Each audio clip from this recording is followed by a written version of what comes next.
पहले करेंसी नहीं होती थी तो हम लोग बार्टर सिस्टम का यूज करते थे। सोने का सिक्का तोड़ भी दीजिएगा तो सोने का ही कहलाएगा, लेकिन आज का एक का सिक्का अगर कूच के उसमें से मिटा दीजिए, कहानी खत्म। इसलिए वहां लिखता है कि मैं धारक को 500 रुपए देने का वादा करता हूँ। अगर 500 रुपये नहीं चला तो आदमी माथा खा जाएगा किसका। कल को फिर मोदी जी आए, मित्रों कल से 500 का नोट खत्म। हमें गांव से एगो लड़का लेके भागा था, सब बहुत मार खाया था। मोदी को पहले बता देना चाहिए भाई। मुद्रा क्या होता है? विनिमय। देखिए, जब पहले करेंसी नहीं होती थी तो हम लोग बार्टर सिस्टम का यूज करते थे। बार्टर सिस्टम का मतलब होता है हम गेहूं दे रहे हैं, बदले में आपसे क्या ले लेते हैं? चावल। गांव में आज भी देखिएगा आइसक्रीम बेचने वाला आएगा ना तो आइसक्रीम देगा, एक कटोरा धान ले लेके चल जाएगा, गेहूं लेके चल जाता है, गेहूं ले लेता है ना। इसी को क्या कहते हैं? Barter system. कौन से सिस्टम? Barter system. लेकिन ये बहुत ज्यादा बड़े पैमाने पे नहीं चल सकता है, कुछ खास चीजों पे चल सकता है, क्योंकि जो चीजों में एक्सचेंज हो रहा है, बार्टर हो रहा है, वो दोनों एक रेट की नहीं है। हाँ, बस थोड़ा सा कभी ये फायदे में है तो कभी वो फायदे में आ जाता है। समझ में आ गया कि नहीं आ गया? कोई जरूरी नहीं है बार्टर सिस्टम में। देहात में देखिएगा ना, महिलाएं सब अपना बाल दे के सोन पापड़ी खरीद लेते हैं। हाँ, वो भी क्या एक तरह का बर्तनों दे देता है, अल्युमिनियम का, छलनी छन्नी चम्मच ये सब दे देता है। तो बार्टर सिस्टम हो गया। वो कौन सिस्टम हो गया? बार्टर। क्या वो बहुत ज्यादा दिन के लिए सर्वाइवल है? नहीं। तो कभी ना कभी हम लोग को क्या लाना पड़ेगा? करेंसी लानी पड़ेगी। क्या लानी पड़ेगी? करेंसी। तो सबसे पहले हम लोगों ने धातु मुद्रा को लेके आए। कैसी मुद्रा को? धातु मुद्रा, मेटल करेंसी लेके आए। क्या लेके आए? Metal currency. मेटल करेंसी किसी बहुमूल्य मेटल की होती थी, सोना या चांदी का होता था, सोना और चांदी का। मेटल करेंसी से एक फायदा ये होता था कि उसकी अपनी वैल्यू होती थी। जैसे सोने का सिक्का तोड़ भी दीजिएगा तो सोने का ही कहलाएगा, चांदी का सिक्का मोड़ भी दीजिएगा तो उसका वैल्यू खत्म नहीं होगा, क्योंकि उसकी वैल्यू इंटरनल है, उसके बाहर प्रिंट हुए डिजाइन पे नहीं है। लेकिन आज का एक का सिक्का अगर कूच के उसमें से मिटा दीजिए, कहानी खत्म। रेलवे लाइन पे अगर पटरी पे रख दीजिएगा, अगर बराबर कर दिया, पीस पास दिया यहाँ पर या हथौड़ी से पीस दिया, उसका डिजाइन मिटा तो काम खत्म। लेकिन धातु मुद्रा में उसमें वैल्यू उसके ऊपर प्रिंटिंग का रहता था या उसका इंटरनल वैल्यू रहता था। सोने की सिक्का अगर पचक भी गया तो क्या कहलाएगा? सोने का ही कहलाएगा। तो पहले हम लोगों ने कौन सी मुद्रा लाया था? मेटल मुद्रा।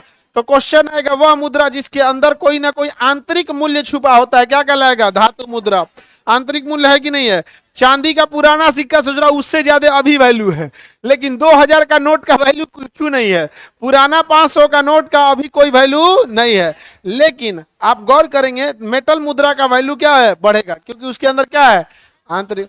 लेकिन ये सारी चीजें लिमिटेड थी। ये सारी चीजें कैसी थी? लिमिटेड। अब भाई आप ज्यादा दिन तक सोने का सिक्का कितना लेके चलिएगा? लिमिटेड है सोना।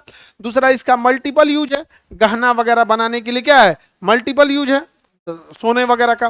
तो इसके जगह पे हम लोग ने कौन सी मुद्रा लाई? कागजी मुद्रा। कौन सी मुद्रा? कागजी मुद्रा में कोई आंतरिक वैल्यू है? कागजी मुद्रा एक प्रकार का गारंटी पेपर है। क्या है? गारंटी पेपर है कि जब तक सरकार रहेगी इसके मूल्य को बरकरार रखेगी। सरकार बदली, मूल्य बदल गया। आप भारत की मुद्रा नेपाल लेके जाएंगे, वैल्यू खत्म। वो एक्सेप्ट कर ले, अलग बात है कि सरकार के बीच में म्यूचुअल अंडरस्टैंडिंग हो। क्या पाकिस्तान की मुद्रा भारत में ले आके चलाएंगे? गवर्नमेंट के पास ले जाना पड़ेगा। लेकिन पाकिस्तान का सोना इंडिया में चल जाएगा कि नहीं? अरे भैया पूरे खंगाल लाए हम लोग मिले तो आदमी को ना छोड़े, पूरे खंगाल लाए। तो आंतरिक मूल्य किस प्रकार की मुद्रा में रहेगा? धातु मुद्रा। उसमें कागजी मुद्रा में किसी भी तरह का आंतरिक मूल्य है? कोई वैल्यू नहीं। उसका कोई वैल्यू है? कोई भी वैल्यू नहीं। आगे बढ़े। जैसे भारत का कागजी मुद्रा, इसमें कोई आंतरिक मूल्य होता है? बल्कि इस पर रंग, हस्ताक्षर, सरकार की गारंटी, फोटो, ये सब होता है। एक तरह का क्या है? गारंटी पेपर है। इसलिए वहां लिखता है कि मैं धारक को 500 रुपए देने का वादा करता हूं, और नीचे साइन होता है आरबीआई गवर्नर का।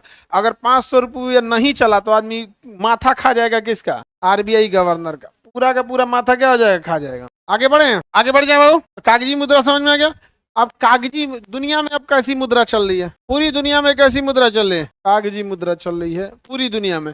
अब उसमें अलग अलग डिमांड है। अलग अलग क्या है डिमांड? प्लास्टिक मनी भी आ गया है। एटीएम कार्ड क्या है? चाहे वो डेबिट कार्ड हो, क्रेडिट कार्ड हो, ये कार्ड जितना है वो कैसे है? प्लास्टिक मनी है। जितना कार्ड है सब क्या है? प्लास्टिक मनी है। और ये तो कागजी मुद्रा। क्या है? कागजी मुद्रा। जो मुद्रा सस्ती रहेगी हम सस्ती मुद्रा कहेंगे। जैसे नेपाल बांग्लादेश की मुद्रा सस्ती मुद्रा, लेकिन डॉलर यूरो महंगी मुद्रा होगा। कैसी मुद्रा? महंगी। जब तक मुद्रा को सरकार ने वैल्यू कर रखा है तब तक हम उसे कहते हैं लीगल टेंडर करेंसी। क्या कहेंगे? लीगल टेंडर मनी या लीगल टेंडर करेंसी। क्या कहेंगे? Legal tender currency. Legal tender currency उसे कहते हैं जिसको सरकार ने कहा है कि यही वाला नोट चलेगा। क्या आज के समय 2000 का नोट लीगल टेंडर करेंसी है? हाँ, आप अगर आपके पास है तो आप बैंक में ले जाके एप्लीकेशन भर के उसको एक्सचेंज करा सकते हैं। और उसका भी डेट हमको लगता है खत्म ही कर दिया। खत्म हो गया? खत्म हो गया। क्या कर दिया? खत्म कर। तो जिस नोट को सरकार मानने से मना कर दे, क्या वो लीगल टेंडर रहेगा? कल को फिर मोदी जी आए, मित्रों कल से 500 का नोट लीगल टेंडर खत्म, लीगल टेंडर नहीं रहेगा। 2016 में बंद किए थे ना। हमें गांव से एगो लड़का लेके भागा था सब। आज जैया भागा सब ना पैसा लेके, अगले दिन ना नोट बदल गया। बेचारा घरे चलाया सब, बहुत मार खाया था सब बेचारा सब बहुत। तो अब बताओ, इस मोदी को पहले बता देना चाहिए भाई। नहीं समझ गया? अरे उसको भर गांव आजले चिढ़ाता है, भाई तुम्हारा नसीब खराब था। अब भाई पैसे नहीं चले ना, पूरा हाहाकार मच गया था। हाँ तो पहले टाइम का होगा।